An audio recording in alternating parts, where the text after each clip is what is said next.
Honestly, we almost didn't. We've tested so many attachments that promise new angles or better activation, and most of the time, they're just hype for people who love to tinker.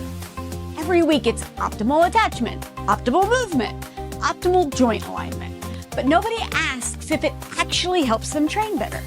Jeff's going to talk about that soon. So if you want to hear it unfiltered, subscribe and drop what you want us to challenge next. These are the Evolpow adjustable lever arms, designed to convert your rack into a lever-based training system. This version is designed for 2x2 uprights, so make sure your rack size matches before you consider it. You set the height, adjust the angle, load it like a bar, and get a guided resistance curve similar to a machine.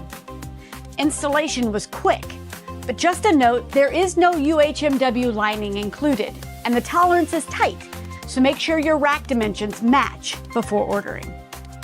To make this easier without throwing decimal overload at you, we're rounding dimensions up to the nearest clean total. Each arm is just under 38 inches long, so we're calling it 38. It measures at 27 inches from the front of the handle to the tip of the weight horn, which is your working depth. The arm sits roughly 12 inches forward from the upright, and the handle is 11 inches long by 10 inches tall, with 4 grip positions, 3 of them fully knurled. Here's something you normally only see on higher-end lever arms. The angled adjustment plate allows converging and diverging press paths. That's actually why our fly test even worked. There are 13 vertical height positions, so you can set your start point before lifting, and 9 angle adjustments. Or if you want a more natural press, you can leave the arms completely open and use free motion mode. Most lever arms at this price point only let you control one plane. This gives you 2 before you even touch the movement. There's also a loop attachment built into each arm, so you can clip on bands, cables, or anything with a carabiner if you like experimenting with resistance. These are a value-based lever arm setup done really well, but they're not designed to be slammed with impact loads.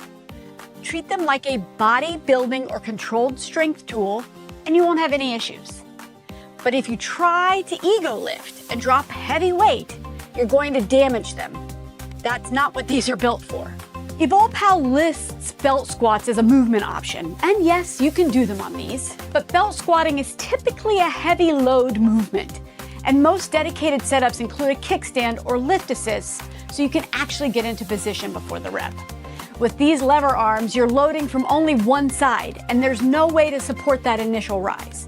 So while it's possible, I'd personally rather use the Smith machine or just squat off the front of the rack instead.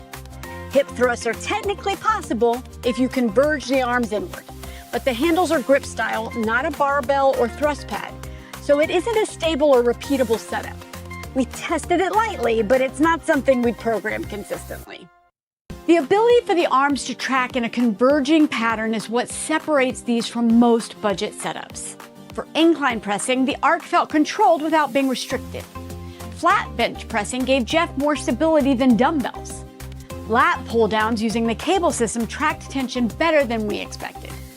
Rows felt like a commercial lever row setup. The deadlift variation allowed for top range overload with safer posture.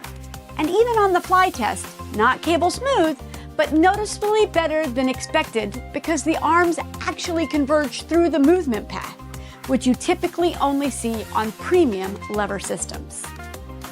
I assume this would be something Jeff uses for strength work and I'd avoid, but once I marked my positions, I actually preferred certain accessory movements using the guided path.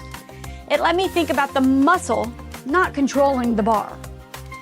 Now, if you train inside your rack and want a machine-like option without committing extra floor space, these bring more value than we expected.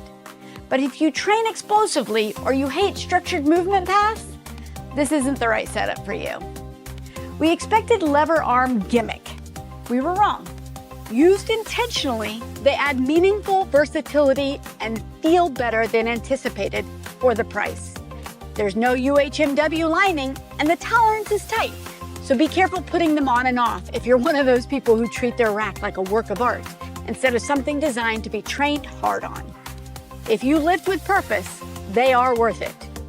If you want to see us keep testing gear honestly from a real living room gym, hit like, subscribe, and tell us what you want us to challenge next.